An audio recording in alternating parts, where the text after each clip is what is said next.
Vamos a continuar después de la pausa con la intervención de la profesora del Departamento de Derecho del Trabajo de la Universidad de Valencia, Pilar Fernández Anciás, profesora, compañera y amiga, que nos va a ilustrar sobre el tema del salario de los deportistas profesionales. Ha trabajado concienzudamente sobre este tema y, bueno, sin mayor preámbulo, vamos a escuchar. Fernando, gracias en primer lugar a la organizadora de las jornadas por haberme invitado a hablar sobre salario de deportistas profesionales. La verdad es que cuando me invitó me planteé, ¿qué hago? ¿Una exposición sobre el régimen jurídico del salario o vamos un poquito más allá y vemos cuál es el debate actual en materia de salario de deportistas profesionales? Y al final decidí meterme en ese segundo camino, y que no es un camino fácil, desde luego, pero bueno, espero que al menos genere debate, ¿no? En cualquier caso, mi intervención.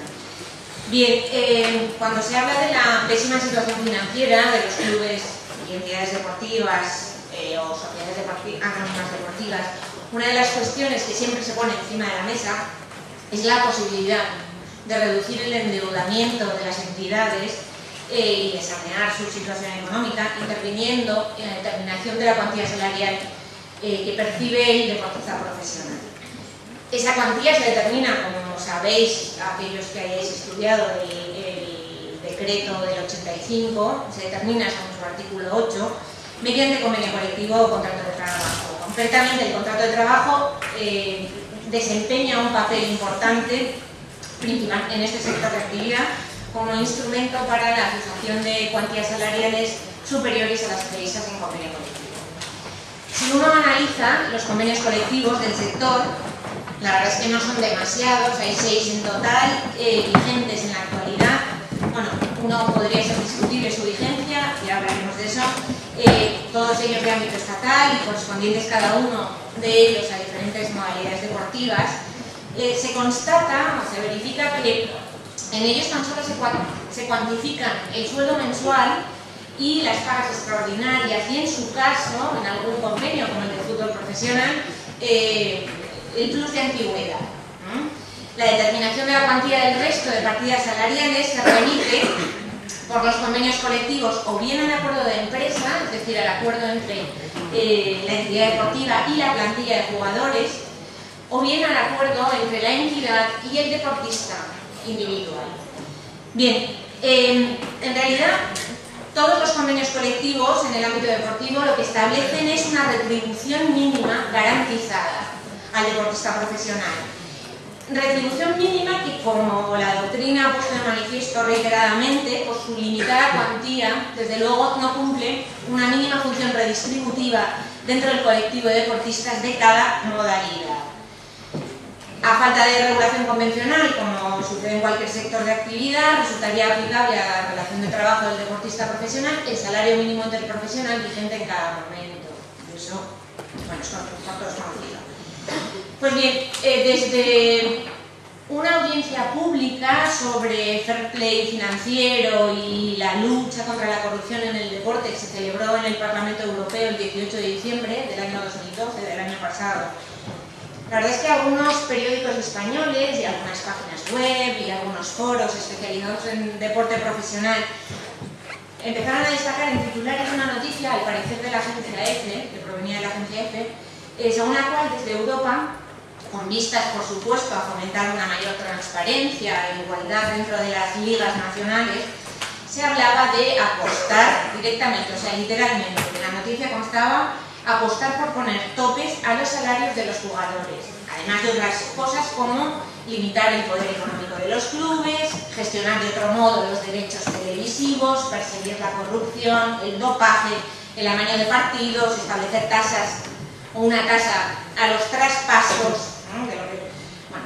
toda esta intervención comunitaria, como se pone de manifiesto en el último documento, en el más reciente documento europeo en materia de deporte, que es un documento que se publicó, bueno, se hizo público en enero de 2013 sobre los aspectos legales y económicos de los traspasos, de deportistas o de jugadores, toda esta intervención tiene por base, como fundamento, la idea de que una competición justa y equilibrada, que es lo que se busca, es aquella en la que todos los participantes tienen las mismas oportunidades de ganar, ¿no? Y son tratados del mismo modo sin que haya discriminación de ningún tipo entre ellos, y donde además el equilibrio en la competición se mantiene o se consigue con mejores mecanismos de redistribución. Y es que, en efecto, como la doctrina que ha analizado con detalle el funcionamiento del mercado de trabajo deportivo, porque en realidad estamos hablando de un mercado de trabajo específico, pues como esa doctrina destaca, el mercado de trabajo deportivo se caracteriza por su carácter segmentado, es decir, algo que es común a todo el ámbito europeo, pero que desde luego en España alcanza una magnitud extraordinaria, la segmentación del mercado de trabajo. Así, en el mercado europeo y a diferencia del estadounidense, como vamos a ver, los ingresos de los clubes se destinan exclusivamente a cubrir los gastos de la contratación de trabajadores, o sea, de la contratación de deportistas, en el mercado de trabajo, es decir, a pagar traspasos y a pagar indemnizaciones por formación y preparación, y también se destinan al pago de salarios, básicamente o exclusivamente. Respecto a la segmentación del mercado, de ese mercado, es verdad que desde el comienzo del deporte profesional, o sea, esto no es nuevo, desde el comienzo del deporte profesional, el deporte profesional se ha caracterizado por la presencia en el mismo de entidades deportivas que disponían de recursos económicos desiguales y, por supuesto, que tenían objetivos en la competición pues, coherentes con los recursos económicos de que disponían. Evidentemente, los clubes con mayor poder económico lo que luchan es por obtener los éxitos en la competición deportiva, los clubes más modestos luchan básicamente por mantener la categoría y no descender. Bien, en esa lucha, como la doctrina se ha encargado de poner reiteradamente de manifiesto, en esa lucha la racionalidad económica, digamos que ha acabado perdiendo sentido, y ya que la prioridad de lo deportivo frente a lo económico ha llevado a las entidades deportivas a gastar muy por encima de lo que ingresan. Y eso es conocido por todos. Es un poco la pescadilla que se muerde la cola y que ha provocado una dinámica inflacionaria en materia salarial, ¿no? Explicado así de un modo muy básico, muy esquemático, digamos que los clubes modestos suben o establecen unos salarios de jugadores elevados y fijan indemnizaciones desorbitadas, ya ha hablado un poco Tomás sobre eso, para que no se los lleven los clubes más ricos, pero estos al final se los acaban llevando y entonces lo que ingresan en los clubes modestos se lo gastan en reforzar su plantilla para no descender de categoría, y en esa batalla por no descender de categoría lo que hacen es lo mismo que los ricos, pero con otros clubes que son más modestos incluso, ¿no? Bien, dentro de ese trabajo segmentado, dentro de ese mercado de trabajo segmentado, existen además intereses contrapuestos entre, o sea, en el seno de las entidades deportivas y por supuesto dentro del colectivo de deportistas profesionales. Y ello plantea un problema, y es que dificulta la adopción colectiva y conjunta de medidas que pudieran dar satisfacción a todos y que pudieran contribuir al equilibrio en la competición, que es el objetivo fundamental. Por eso, hasta ahora, las poco eficaces, vistos los hechos desde luego, las poco eficaces soluciones que se han dado para paliar la existencia de este modelo desequilibrado se introdujeron en su momento a través de las normas federativas, no a través del consenso de los colectivos implicados, y después mediante normas laborales reglamentarias, ¿vale? Bien, en realidad, bueno, para conseguir el equilibrio en la competición se podrían hacer propuestas de todo tipo, ¿no? Para conseguir ese equilibrio y para corregir las dificultades financieras, básicamente habría que actuar en dos frentes. Por un lado, en el frente de los ingresos, incorporando, por supuesto, mecanismos de redistribución mucho más equitativos y más justos de los que existen en la actualidad, y por otro lado, en el frente de los gastos, que es el que a mí me ocupa, ¿no? Ya os he dicho que bueno, se pone siempre sobre la mesa la introducción, en materia de gastos, la introducción de topes salariales, de topes a los salarios de los deportistas profesionales. La verdad es que no es escasa la doctrina de nuestro país que se ha referido a esos topes, inspirándose siempre en la experiencia del deporte estadounidense y del famoso salary cap.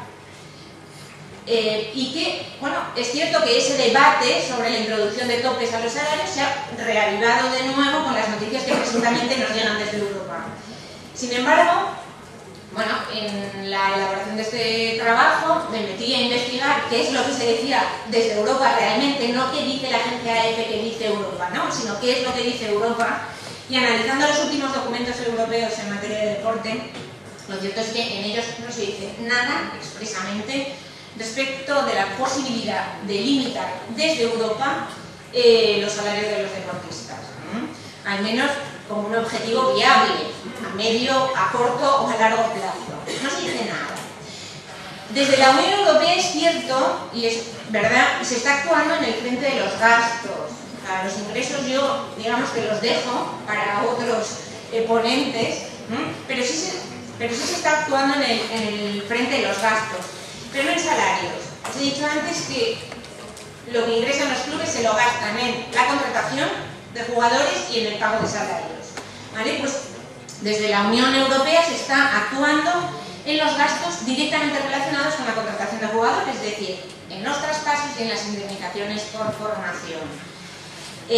Así, en este estudio reciente, ya os digo, hecho público en enero de 2013 sobre los aspectos económicos y legales de los traspasos de jugadores, se incide específicamente en los aspectos económicos de los traspasos como vía para reintroducir el equilibrio en la competición y, bueno, se proponen diversas medidas redistributivas en cuya implementación deben participar otros sujetos.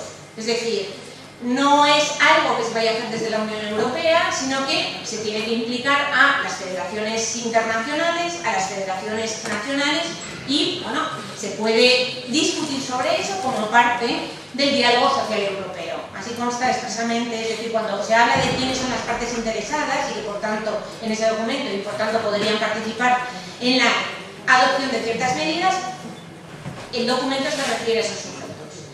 Bien, en el campo del fútbol, que es donde mayor incidencia tiene la normativa sobre traspasos, por supuesto, en el estudio se propone además que el Comité de Diálogo Social en el sector del fútbol profesional, que fue creado mediante una decisión de la Comisión del año 98, se discutan las reglas relativas a lo de siempre, protección de los menores, ahí donde se puede entrar, protección de los menores en el fútbol, hay una reciente sentencia del Supremo interesante sobre este tema, excesivas tasas por traspasos, solidaridad en el sector, competición justa y equilibrada y reglas aplicables a los jugadores extracomunitarios. Pero nada se dice sobre salarios, absolutamente nada. Bien, yo lo que voy a hacer a continuación es un poco tratar de determinar cuál podría ser la vía adecuada hoy, si es que la hay, para introducir medidas de contención de los salarios de los deportistas profesionales, y eso es lo que estamos buscando. Cuestión que desde luego el Real Decreto 1006/85 no entra a regular en absoluto. Véase la situación en la que estamos. Bien, y para ello voy a empezar por analizar la competencia de la Unión Europea, que tendría competencia para actuar en esta materia, estableciendo medidas limitadoras de los salarios de los deportistas profesionales. ¿Tendría competencia el Estado español para establecer por vía legal topes a los salarios de los deportistas? Y por último, ¿es la negociación colectiva la vía adecuada para introducir esos topes? Digamos que esas son las tres líneas que voy a desarrollar. Bien, Unión Europea y limitación a los salarios de deportistas. Si sabéis algo de derecho social comunitario o de derecho comunitario en general, el ámbito de competencias de la Unión Europea se distribuye en el artículo 2 del Tratado de Funcionamiento de la Unión Europea en tres grandes bloques. Un primer bloque de competencias exclusivas de la Unión, en ámbitos en los que solo la Unión puede legislar y puede adoptar actos jurídicamente vinculantes. Un segundo bloque de competencias compartidas, en el que, de modo que tanto la Unión como los Estados miembros tienen potestad para legislar en ese campo, y concretamente el campo de la política social pertenece a este grupo, a este bloque de competencias compartidas, y política social es un campo bastante amplio, ¿no? Y un tercer bloque heterogéneo de competencias coordinadas y o complementarias, en el que las acciones que puede adoptar la Unión Europea tan solo son de apoyo, de complemento o de fomento de la acción de los Estados miembros, buscando cumplir los objetivos que establece el tratado, ¿no? En ciertas materias. A este último bloque de competencias, supongo que se habrá referido antes la profesora López Balaguer, a este último bloque de competencias pertenece el tratamiento del deporte por parte de la Unión Europea, es decir, este bloque heterogéneo de competencias coordinadas y o complementarias, ¿no? Y así lo señalan, como sabéis, como habrá dicho, y por eso no voy a entrar, los artículos 6 y 165 del Tratado de Funcionamiento de la Unión. Bien, del juego de esos dos artículos se deduce o se observa que la acción de la Unión Europea en el ámbito deportivo, y quiero entrar muy brevemente porque afecta el tema de los salarios. La acción de la Unión Europea en el ámbito deportivo excluye, como habrá dicho Mercedes, la posible existencia de iniciativas destinadas a la armonización de las legislaciones de los distintos Estados miembros. Ahora bien, nada en los preceptos, ese artículo 6 o ese artículo 165 del tratado, nada en esos preceptos se refiere, por supuesto, a las condiciones laborales de los deportistas profesionales, sino tan solo hace referencia a la dimensión social y europea del deporte, no a su dimensión económica, que, como antes ha señalado Tomás, efectivamente la tiene, y el Tribunal de Justicia se ha encargado de ponerlo de manifiesto desde el año 74. Bien, entonces, por esa vía nada cabe en materia de topes. Pero en materia de política social, ¿cuáles son las competencias de la Unión? Porque ahí, política social, sí podemos hablar de condiciones de trabajo y de remuneraciones de trabajadores en la Unión Europea. Centrándonos en estas competencias de la Unión Europea en materia de política social, si uno se lee el tratado, se concretan y se desarrollan en los artículos 151 a 161. Forman parte del segundo bloque de competencias que os he dicho antes, competencias compartidas entre la Unión y los Estados miembros. Pues bien, el artículo 153 del Tratado de Funcionamiento contiene o enumera las materias en las que la Unión Europea puede apoyar la acción de los Estados miembros, ¿no? Para cumplir los objetivos que establecen en el artículo 151 y qué procedimientos se pueden seguir para ello.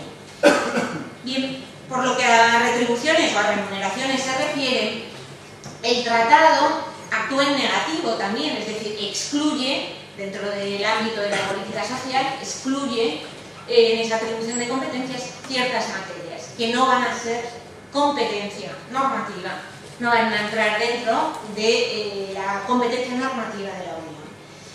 Dentro de esas materias prohibidas, que recoge el artículo 153.5 del Tratado de Funcionamiento, se encuentran como excluidas de la aplicación de las disposiciones contenidas en el 153 las remuneraciones, el derecho de libertad sindical o asociación y sindicación, el derecho de huelga y el derecho al cierre patronal. Es decir, derechos colectivos más remuneraciones. Es decir, no forman parte de las competencias compartidas entre Unión y Estados miembros. Esto viene antiguo, es decir, ya en el Acuerdo de Política Social de 1992 se introdujo esa excepción, después se incorporó al tratado con el Tratado de Ámsterdam del 97. ¿Qué significa esto? O sea, al final, ¿qué está excluyendo el Tratado de Funcionamiento?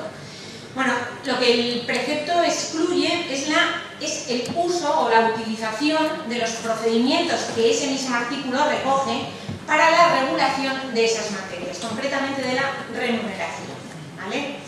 ¿Y por qué se excluye? Pues se justifica por las distintas o la diversidad de tradiciones jurídicas entre los Estados miembros en materias consideradas como especialmente delicadas, ¿vale? El tema de las remuneraciones o de los salarios es un tema delicado. Bien, los procedimientos que no se pueden utilizar serían básicamente la adopción de medidas para fomentar la cooperación entre Estados miembros y, por otro lado, importante, la adopción de medidas armonizadoras mediante la adopción de directivas sobre mínimos en estas materias. ¿Vale?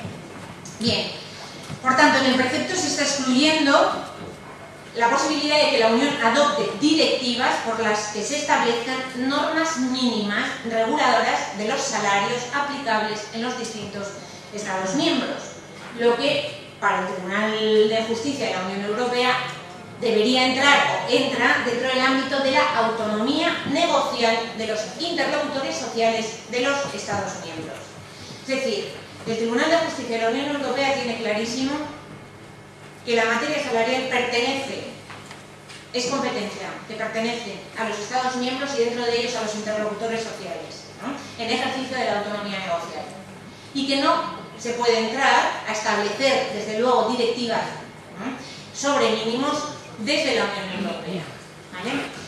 Es verdad, bueno, hay distintas sentencias del Tribunal de Justicia, el caso Cerro Alonso del año 2007, el caso Impact del año 2008, Bruno Pettini del año 2010, donde se reitera esta doctrina. Bien, entonces se está reconociendo por el Tribunal que la fijación, no me voy a poner a leer las sentencias, la doctrina porque es bastante larga, pero lo que se reconoce por el Tribunal de Justicia es que la fijación del nivel de los salarios forma parte del ámbito de la autonomía colectiva, siendo competencia de los Estados y no de la Unión Europea, por lo que se excluye la posibilidad de que a través de una norma comunitaria vinculante como es la directiva se pueda entrar a regular esa materia. El Tribunal habla literalmente de la fijación del nivel de los salarios o del nivel de los elementos constitutivos de la remuneración de un trabajador, como excluidos del ámbito competencial de la Unión Europea. Y eso, a mi juicio, se refiere tanto al establecimiento de mínimos salariales como de máximos salariales. Es decir, cuando hablamos de fijación de los salarios nos referimos a fijar salarios mínimos o salarios máximos. Entonces quedaría exceptuado, excluido de la competencia de la Unión. Es cierto que ninguna de esas sentencias se refiere expresamente a la fijación de máximos o de topes salariales, mientras que sí hace referencia a mínimos, pero creo que el contenido del resto apartados de las sentencias no deja ningún espacio a la duda. Se veta la regulación de mínimos, pero también la regulación de máximos, pues ambos participan del concepto de fijación del nivel de salarios. Y ni siquiera parece que en estas materias, y esto lo discutí con Fernando en su momento, se pudiera recurrir al empleo del soft law, recomendaciones, dictámenes, etcétera, con objeto de promocionar entre los Estados miembros la adopción de medidas limitadoras de los salarios en el sector del deporte, ¿no? Y ello porque se restringe también a otra vía que recoge el artículo 153 del tratado, es decir, la posibilidad de adoptar medidas que busquen fomentar la cooperación entre Estados miembros, las buenas prácticas, el intercambio de información, fórmulas innovadoras, en esas materias. En conclusión, o sea, la conclusión a la que necesariamente se ha de llegar, con la interpretación de las normas comunitarias y de la doctrina del Tribunal de Justicia, es a la ausencia de competencia alguna de la Unión Europea relativa a la imposición de topes salariales a los deportistas profesionales, ¿vale?, desde la Unión. Pero, ¿y desde los Estados? ¿Se puede? O sea, ¿puede el Estado español establecer límites? Esa es la pregunta. Bien. Una intervención del Estado o del legislador estableciendo límites por vía legal a los salarios de los deportistas profesionales, que de pronto apareciera, se dictara una ley, nombrar una ley estableciendo topes a los salarios por actividad, por lo que sea. Bueno, pues plantea básicamente dos interrogantes a los que traté de buscar respuesta. El primer interrogante es si existe en ese caso, o si existiría en ese caso, una vulneración del derecho a la negociación colectiva. Hemos visto que el artículo 8 del Real Decreto 1006/85 se remite al convenio colectivo o al contrato de trabajo para determinar la retribución del deportista profesional. Entonces, establecer topes a la determinación por convenio invadiría el espacio reservado al convenio colectivo o no. Esa es la pregunta. Y el segundo interrogante que plantea esa intervención legislativa sería, en su caso, ¿en qué se justifica? Es decir, ¿cuál es la justificación de una medida restrictiva del derecho a la negociación colectiva de los deportistas profesionales, en el sector del deporte profesional? Primer interrogante.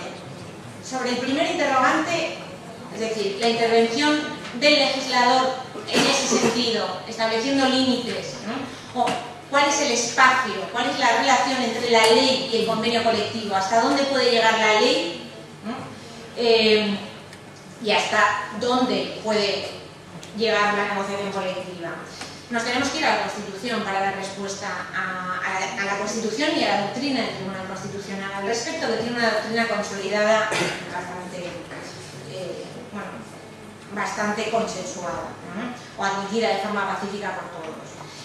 El artículo 37.1 de la Constitución, sabéis que establece que la ley garantizará el derecho a la negociación colectiva laboral entre los representantes de trabajadores y empresarios, así como la fuerza vinculante de los convenios.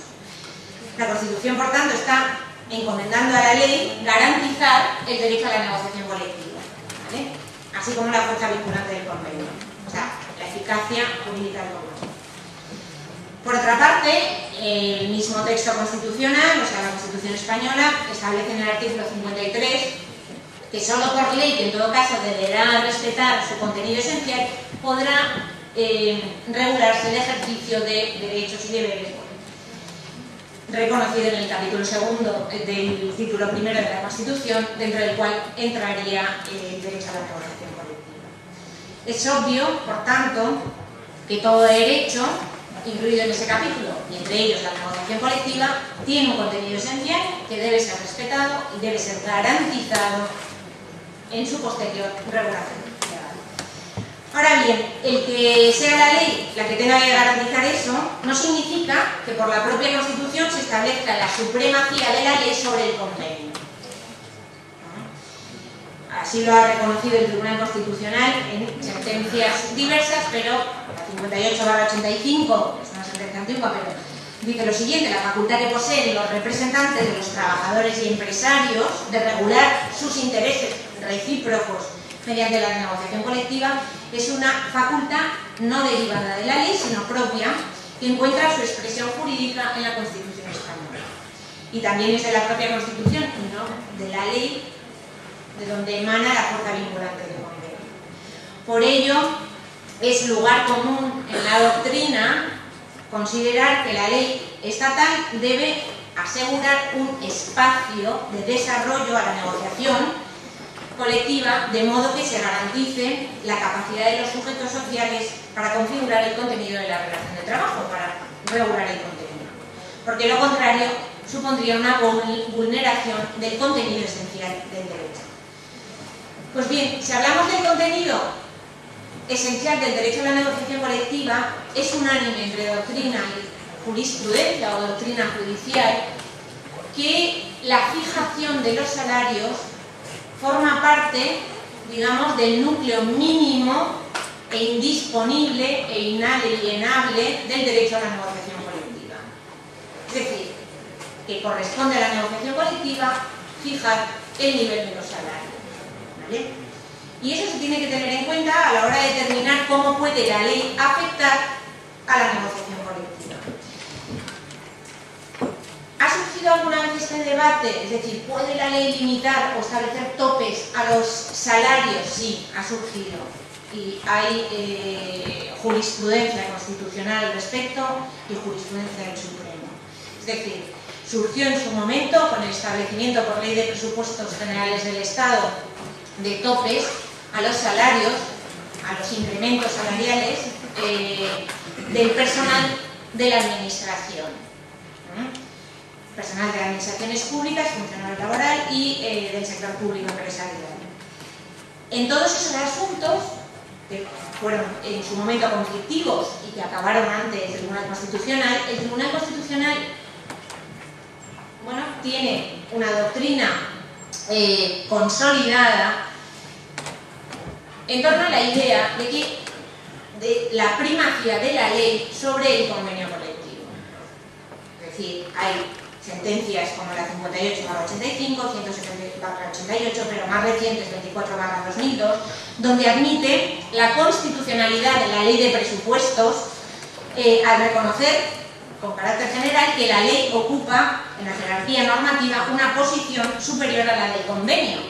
Y eso, bueno, se ha reconocido y es pacífico en la doctrina constitucional y también en la doctrina. Así, esta doctrina, ya os digo, ha sido asumida de forma pacífica por el Supremo, por la Audiencia Nacional, por los tribunales superiores de justicia. Ahora bien, en ese caso concreto, en el caso de la limitación por ley de presupuestos de los incrementos negociables por convenio colectivo, el tribunal solo analizó y justificó el establecimiento por ley de límites a los incrementos de la masa salarial global de los empleados públicos y no justificó los incrementos concretos de la retribución individual, que afectaran a la retribución individual, dejando bien claro que esta podría ser desigual en función de las circunstancias de cada trabajador.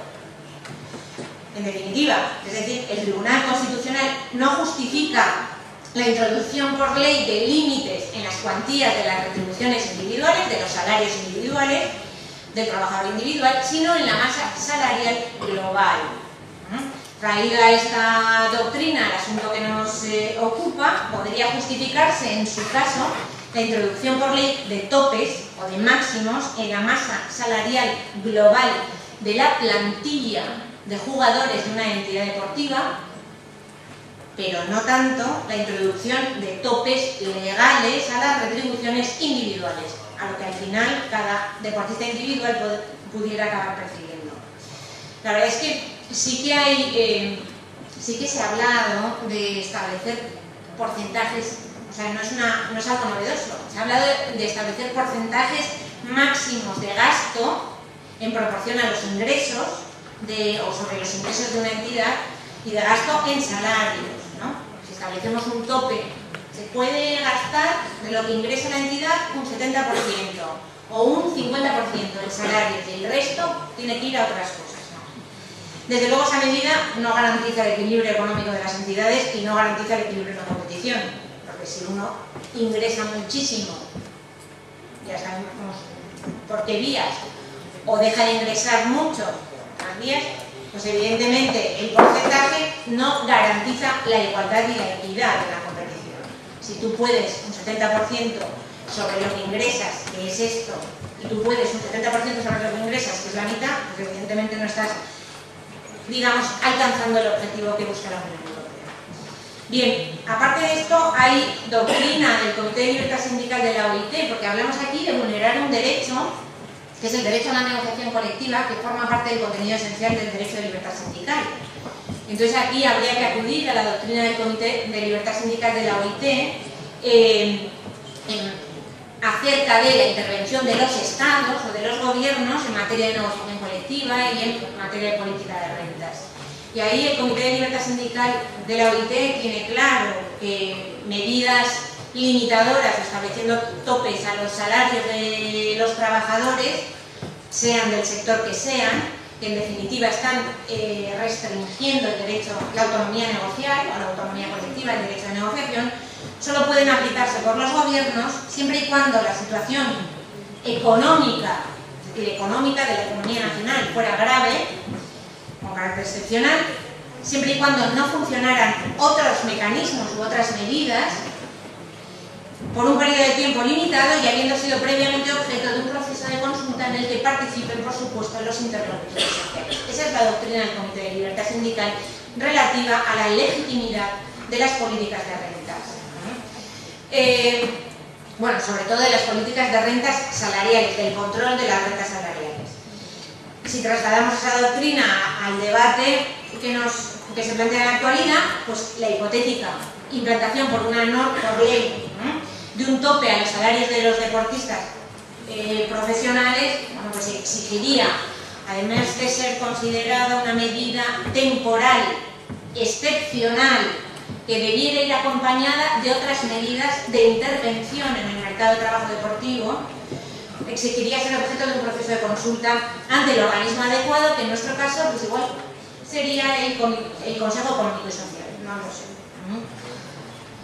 Bueno, en cualquier caso, está clara la primacía de la ley sobre el convenio, por tanto, podría intervenir, podría establecer un tope legal. ¿Estaría justificado? Que sería el segundo interrogante a responder. Bueno, estamos hablando de topes, de poner techo a los salarios de los deportistas negociables por convenio colectivo. Es decir, estamos hablando de máximos de derecho necesario. Desde siempre, o sea, desde hace años se habla de que para evitar una abundancia de máximos de derecho necesario que restringiera el espacio de actuación de la negociación colectiva, se exige la necesidad de que estos encuentren apoyo o estén basados en la existencia de derechos, bienes o intereses constitucionalmente protegidos, prevalentes al derecho a la negociación y concurrentes con este. Es decir, se exige una justificación, no vale el sí porque sí, o sea, legislo en esta materia y establezco topes. Eso no cabe. Tiene que existir una justificación. ¿Cuál podría serla? Pues la verdad es que hasta ahora los límites a salarios se han establecido por ley de presupuestos y han afectado a un determinado sector de la población española, que son los empleados públicos. Es decir, funcionarios, personal laboral, personal del sector público empresarial, solo a ellos, pero no existe, no se conoce una imposición, una similar de un tope a salarios en el sector privado de la economía, salvo que pensemos, por ejemplo, en los directivos de las entidades de crédito intervenidas por el fondo, el FROB, famoso, el Fondo de Reestructuración Ordenada Bancaria. Es decir, ahí sí que ha habido una intervención por vía de decreto ley sobre las retribuciones máximas que estos directivos podrían obtener en un momento dado. Pero eran directivos de entidades intervenidas. Bueno, salvo que pudiéramos considerar como justificación para introducir topes salariales la existencia de ayudas financieras directas o indirectas, estatales o regionales al sector del deporte, es decir, a las entidades deportivas, que en definitiva es lo que explica la intervención de las retribuciones de los altos directivos de esas entidades de crédito intervenidas, pues si lo justificamos por esa vía que están recibiendo ayuda pública, por tanto cabe establecer límites, pero límites a los salarios de los deportistas. Bueno, son trabajadores, igual que los directivos de entidades de crédito intervenidas. Podría encontrarse justificación por esa vía. Pero si no es por ahí, la verdad es que es difícil imaginar qué derechos o qué intereses constitucionalmente protegidos justificarían o fundamentarían una hipotética restricción normativa de la libre negociación colectiva en esta materia. La verdad es que, siendo honestos, el deporte profesional no es más que una actividad empresarial que debería estar sujeta como todas las reglas del mercado. Si se cae, se cae. Si no, bueno, esa es mi particular opinión. Supongo que habrá afectados que opinen lo contrario. Pero bueno, la doctrina sí que aporta razones de distinto tipo para justificar estos planteamientos, o sea, esta posibilidad de introducir límites legales al salario de los deportistas, ¿no? Y esas razones van pues, desde la protección del grupo frente a los intereses individuales de algunos deportistas profesionales hasta fundamentos de orden público como la defensa de la propia competición oficial. Si no hay topes, esto puede acabar hasta desapareciendo, supongo. En mi opinión, estos argumentos, bueno, pues no sé si resultan convincentes hasta el punto de justificar una restricción de un derecho constitucionalmente reconocido como el derecho a la negociación colectiva, a través del cual se estamos hablando. En su caso, igual podríamos encontrar justificación para esos límites en el hecho de que la labor promocional del deporte SUBEC debe orientarse a atender los intereses generales conectados con la protección de la salud de los ciudadanos y con su educación integral. Y que, por supuesto, la perspectiva de poner en peligro la propia existencia de la competición y, en consecuencia, la existencia del deporte profesional haría peligrar a su vez la satisfacción de esos intereses generales. Sin embargo, debería justificarse en este caso la inexistencia de otras medidas que no incidieran, o al menos que incidieran de forma más atenuada, en un derecho de la negociación colectiva. Es decir, en realidad, yo os digo, la ley prima sobre el convenio colectivo, pero la restricción del derecho a la negociación colectiva tiene que encontrar una justificación. Y la justificación es difícil de encontrar, salvo que nos vayamos por el reconocimiento del derecho de los ciudadanos a la protección de su salud y a su educación integral, conectado a su vez con la actividad deportiva, que con el tirón que tiene y la relación que existe entre deporte profesional, deporte de base, etcétera. La última de las cuestiones, y con esto ya termino, es si la negociación colectiva pudiera ser el mecanismo idóneo para establecer límites a los salarios de los deportistas profesionales. Evidentemente, la negociación colectiva, hemos visto, es el mecanismo para fijar salarios. Y además es el mecanismo ideal porque sirve para ajustar la regulación a la situación de un sector o de una empresa concreta, y además es una norma temporal, de tal forma que se revisa periódicamente, etc. Pues bien, yo creo que la negociación colectiva es el mecanismo ideal a través del cual podría pactarse la introducción de límites a los salarios de los deportistas, para hacer ese mercado de trabajo deportivo más equilibrado y más racional, y para contener la espiral inflacionaria en la que están metidos los integrantes del mercado. Normalmente la verdad es que no ha sido esa la función de la negociación colectiva, no ha sido establecer topes, antes al contrario, es decir, mediante la negociación lo que han establecido, y así lo demuestran los convenios colectivos del sector del deporte, son mínimos salariales en cada actividad deportiva. Bueno, ¿puede hacer eso, o por qué puede hacer eso la negociación colectiva? ¿Por qué se pueden introducir límites a través del convenio colectivo? Pues para contestar a esa pregunta, desde luego, hay que aplicar teoría jurídica. ¿Cuál es la relación entre autonomía colectiva, derecho a la negociación de convenio, y autonomía individual, el contrato de trabajo, y la capacidad de trabajador y empresario de negociar condiciones de trabajo? Y a ese respecto, el Tribunal Constitucional tiene elaborada una doctrina que también es pacífica, conforme a la cual, y básicamente, la autonomía colectiva prevalece sobre la individual. Es decir, la negociación colectiva prevalece sobre el contrato de trabajo, pero ello no excluye o no puede excluir la existencia de un espacio propio para la autonomía individual.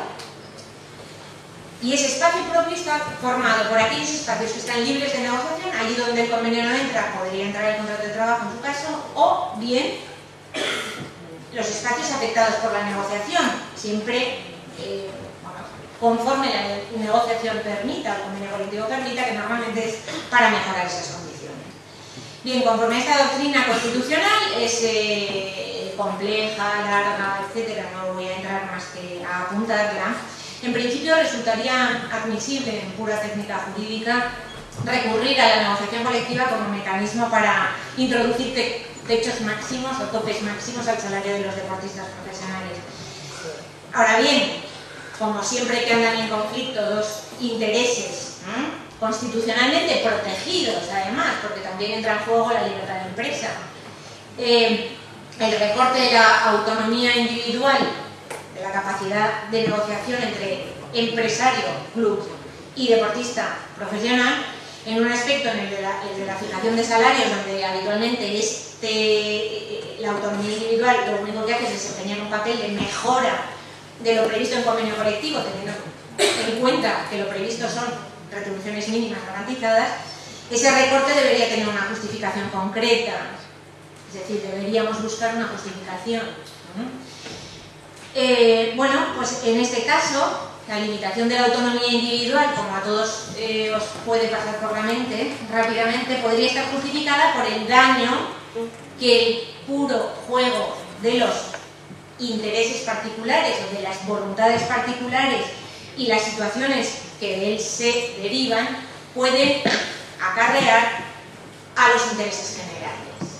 Es decir, esta interpretación de los límites de la autonomía individual y su justificación se establece, por supuesto, en sentencias del Tribunal Constitucional. Pero hay una, brevemente, que os quiero leer porque es significativa. En la sentencia 58/1985, es decir, no es de hoy ni de ayer, el Tribunal Constitucional establece en su fundamento jurídico sexto: no puede en modo alguno negarse la capacidad de la incidencia del convenio en el terreno de los derechos e intereses o intereses individuales, pues ello equivaldría a negar toda virtualidad a la negociación colectiva en contra de la previsión constitucional que la configura como un instrumento esencial para la ordenación de las relaciones de trabajo, y contradiría el propio significado del convenio, en cuya naturaleza está el predominio de la voluntad colectiva sobre la individual y de los intereses de la colectividad sobre los concretos de los individuos que la componen, siendo en ocasiones preciso la limitación de algunos de estos para la efectiva promoción de aquello.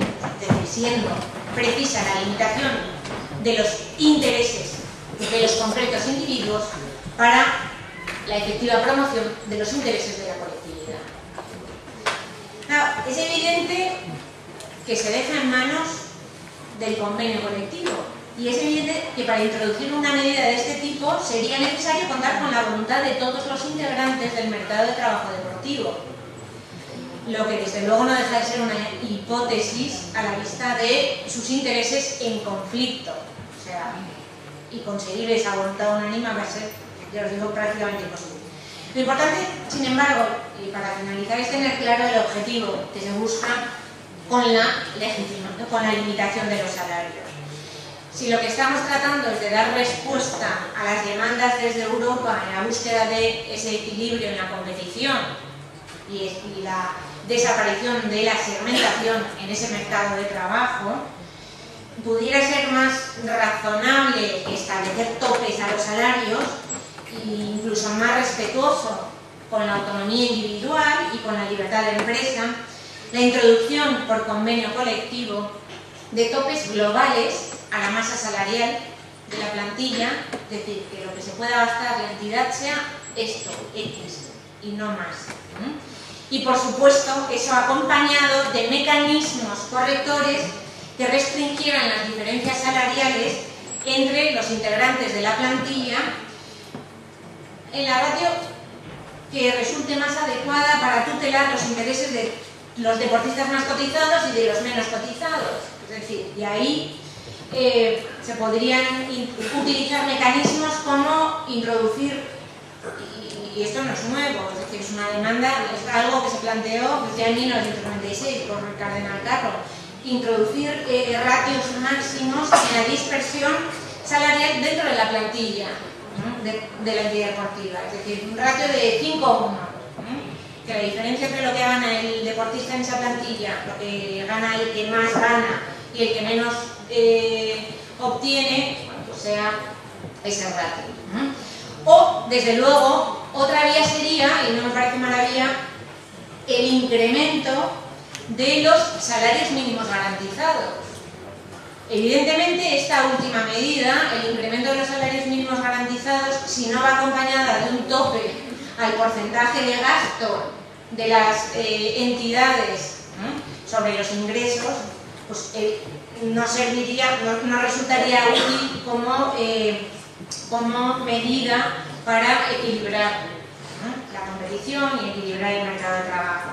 Es decir, si no se introduce, si se incrementa la retribución mínima garantizada a todos los deportistas profesionales por convenio colectivo, pero no se pone un tope al gasto de la entidad en salarios, pues evidentemente eso solo contribuiría a incrementar la espiral inflacionista, ¿no? En cualquier caso, es decir, concluyendo, la Unión Europea no tiene competencia, o sea, no tiene capacidad para introducir límites a los salarios. La ley estatal podría hacerlo siempre y cuando existiera justificación, y esa justificación, bueno, pues tendría mucho que discutirse al respecto, y por supuesto tendría que discutirse dando entrada en la discusión a los interlocutores sociales, es decir, se tendría que plantear aplicando la doctrina del Comité de Libertad Sindical de la OIT, y la negociación colectiva sería la vía para hacerlo, pero para ello se necesita voluntad, y yo lo que no sé es si existe esa voluntad. Vale, pues muchas gracias.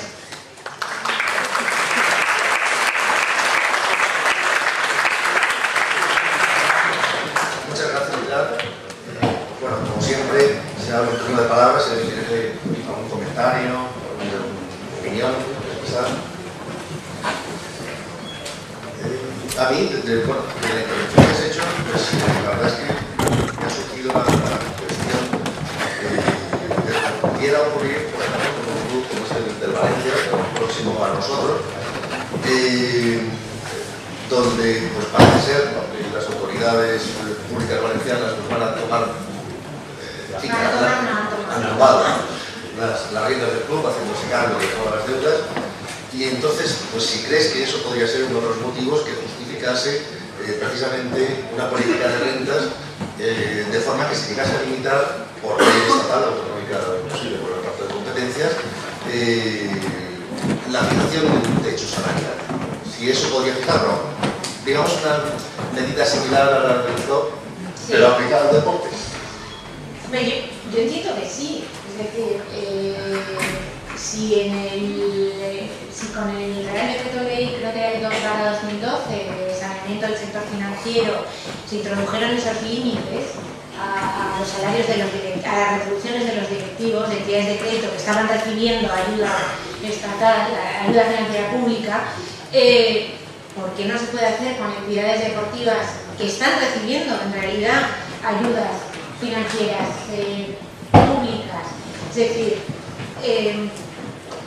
lo reciben no solo por esa vía, ¿no? Están ahí, bueno, estudios que demuestran que, no sé, desde pues eso, otorgamiento de avales públicos para garantizar operaciones de crédito o de préstamo, o sea para pagar deudas, o sea para comprar acciones que al final acaban siendo asumidas por los avalistas, en este caso la Generalitat Valenciana a través del Instituto Valenciano de Finanzas. Reciben financiación por medio de las televisiones autonómicas, reciben financiación indirecta mediante la cooperación en la ejecución de operaciones inmobiliarias increíbles, caso Real Madrid y su ciudad deportiva, reciben, es decir, podríamos hablar de distintas, los planes de saneamiento, etcétera, etcétera. En aquel momento, la verdad es que la limitación de las retribuciones de los deportistas, de los directivos de entidades de crédito se justificó porque había, bueno, pues, yo creo que eran recomendaciones del Financial Stability Board, de la Comisión Europea, una directiva reciente del año 2010 sobre ese tema, las recomendaciones del Banco de España, etcétera, etcétera. Había todo un hilo de recomendaciones al respecto. Y bueno, la verdad es que en otros países se ha hecho, es decir, Francia tiene limitado por ley los salarios de los deportistas profesionales, lo tenía por normas federativas, pero su legalidad es dudosa y acabó introduciendo esos límites a las retribuciones. Yo tendría que analizar, es decir, no tengo una respuesta de sí no tal, tendría que analizar la justificación, la argumentación de la introducción de esos límites a las retribuciones de directivos y ver si sería trasladable a estas situaciones en que efectivamente las entidades deportivas están recibiendo ayudas públicas. Muy bien, muchas gracias. Esto por otra parte... Ah, perdona, no me da cuenta. No. Es que yo quería plantear, vale, supongamos que llegamos a esta situación que se establecen los topes salariales. Gracias. Esto en realidad llevaría a que hubiera una igualdad en la competición que parece que es la razón y la justificación última por la que se está buscando esto. O quiero decir, ¿no habría vías de salida de los clubes para que al final los jugadores, vamos, los deportistas, cobraran de diferentes cuantías y volviéramos a lo mismo? Quiero decir, por ejemplo, en derechos de imagen. En derechos de imagen. Claro. Haría aguas por otro lado. Sí. Eso es lo que... Bien. Bueno, sobre derechos de imagen la verdad es que habría muchísimo que decir, ¿no? Hay una sentencia muy reciente del Tribunal Supremo, de la Comentes Lourdes Sagastey, de 26 de noviembre de 2012, donde dice, o sea, el Tribunal Supremo establece, y a mí me parece, la verdad es que me parece estupendo, donde en esa sentencia establece que los derechos de imagen son salario, se puede discutir si es salario o no es salario, pero que con independencia de cómo los acabe recibiendo el deportista, su naturaleza jurídica no cambia. Es decir, lo reciba directamente del club porque sea el deportista el que explote comercialmente su imagen, o lo reciba por la vía de una sociedad interpuesta, en este caso es una sociedad holandesa, en la que por supuesto el deportista participaba. Y entonces el Supremo dice que da igual, o sea que la naturaleza jurídica de una partida es salarial o es extrasalarial porque retribuye trabajo efectivo o porque no lo retribuye, y da igual quien intervenga por el medio. Entonces claro, y ahí se dice claramente que es salario, o sea que cuando se retribuyen derechos de imagen esa partida es partida salarial, que no cabe que sea extrasalarial. Y en ese sentido, es decir, si esa es una jurisprudencia que se consolida, si esa doctrina del Supremo se consolida, pues, evidentemente entraría dentro de ese tope a la masa salarial de los deportistas, o a la retribución individual del deportista. Evidentemente, hecha la ley, hecha la trampa, encontrarían otra vía. No tengo claro. Cambiando de tema, me gustaría saber, porque lo desconozco, cuál es la normativa vigente en referencia a los salarios con jóvenes jugadores menores de 18 años, es decir, menores de edad. ¿Cuál es la normativa? La misma. ¿Exactamente la misma? Claro, mayores de 16. El convenio creo que sí que hace una distinción por razón de edad, pero es que el convenio. Sí, lo tengo aquí. ¿En fútbol o qué? Claro, yo vengo del sector del fútbol y sí que existen actualmente contratos entre jugadores menores y clubs. ¿Pero menores de quién? Menores de edad. Ah. Menores de edad. Los menores de edad se supone...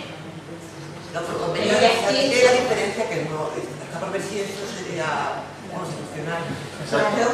Es discutible, pero en el convenio está. No, yo no la quiero de recibo, está ahí. Hombre, con el salario mínimo interprofesional también hubo una discusión de claro, eso está ahí, pero que es discutible más que discutible. Perdón, había otra palabra. Sí, usted ha dicho antes que en el fútbol francés había